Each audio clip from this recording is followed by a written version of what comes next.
Hey everybody, Ryan McCaffrey with IGN, joined by, fortuitously, our entertainment team editor-in-chief, Chris Carl, up from LA. Welcome back to San Francisco. Hello, everyone. So you've chosen today the day that HBO Go finally drops. I know, for Xbox One. It took some time, didn't it? They promised it within the first year, and they got there with the day to spare. 360, like 4 days. At least I'm happy they didn't 363. They didn't break their promise. So they did not. So here it is. Let's get into it. And yeah, Chris, I mean, obviously you cover HBO programming all the time, films. Yeah. I mean, you've used every form of HBO Go there is. So let's take a look at this, and I'm curious to see what you think of it. So let's see, we're coming right up. This is our first sort of. We haven't really touched this before. So. I poked around for 2 minutes, but yeah, just this is actually what it first comes up to, is your home screen with this menu, and you've got search there, which I tried. Let's see. I never saw the original Taken.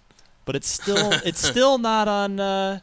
It still hasn't shown up on HBO Go. Well, HBO Go is, especially the movies, change a lot because it is somewhat related to what's being broadcast at that time. Yeah. So rights are always getting rights and losing rights. Right. Well, let's see. Looks like no Taken. I can watch a bunch of episodes with the word Taken in them, or I can watch a David Spade stand-up special, which I actually would like to watch.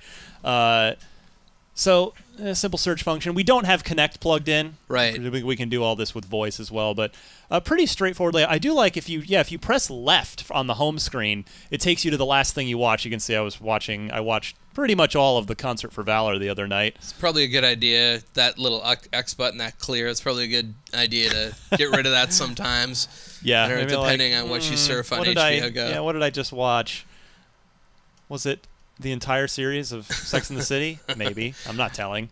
I would say that's a great thing to watch on HBO Go if you haven't seen it. Yeah. The good thing about HBO Go is that there's a lot of a lot of history, obviously, like a lot of HBO series that have existed for a long time, and maybe if you just came into it for Game of Thrones or something like that, you might not have checked out stuff like Deadwood and Rome and all those amazing mile series. Of good shows. And all of them available on the app, which is awesome. Yeah, so this is not a lot of featured stuff is that appealing to me. Let's back up.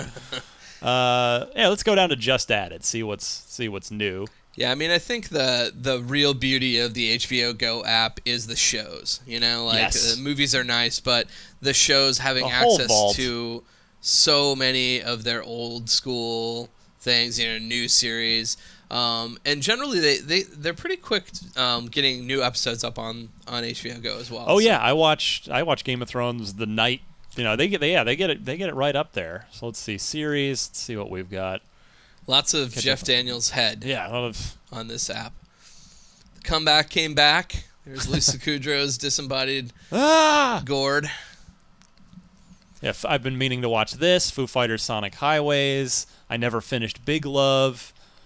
Didn't get into Looking, but I'm really enjoying the John Oliver Show. Yeah, Hello Ladies has it says finale special. They're billing it as a movie on billboards in LA, but like if you watch Hello Ladies, they're fulfilling the promise that many HBO shows have, which is like they'll come back and do a movie that wraps it up if they feel like the series has been cut short. They said the same thing about Deadwood, and that never happened. No, that's true. Much to everyone's chagrin. So yeah, yeah, here's the vault you were talking about. This is just everything. Everything's here. So far, this app seems pretty easy to poke around. Yeah, I'm liking it. It's nicely structured. It reminds me actually of the app and on the other experiences. I think a lot of people probably have dealt with this app on like 360 if you're a Microsoft fan. Yep. So, some interesting news: like more people watch movies on their consoles than they actually play games. Yeah.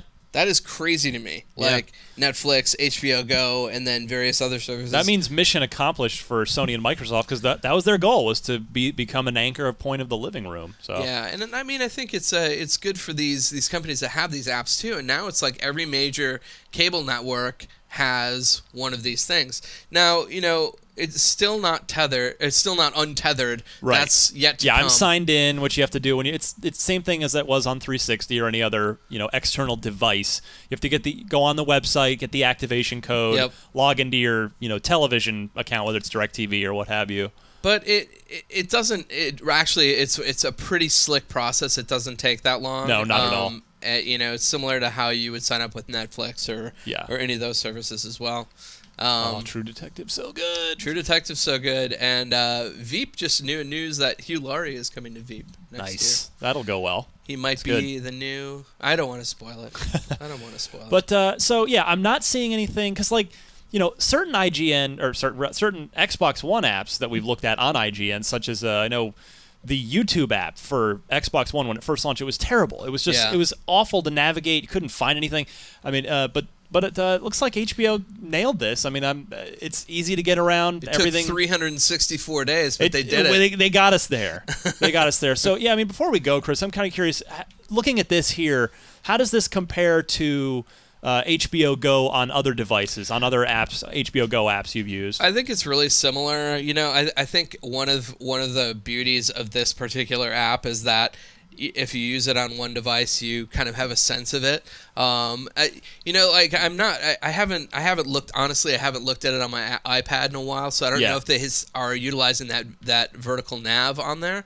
It used to be more of the box format for pretty much everything. It still is on the home screen. Yeah. And so I think I like the takes you automatically back to the thing that you were watching. You were just watching, yeah. Because I think the biggest use case for this, like we were saying, is series and binge watching, and that's perfect for that because, you're going to want to pick up where you left off. Absolutely.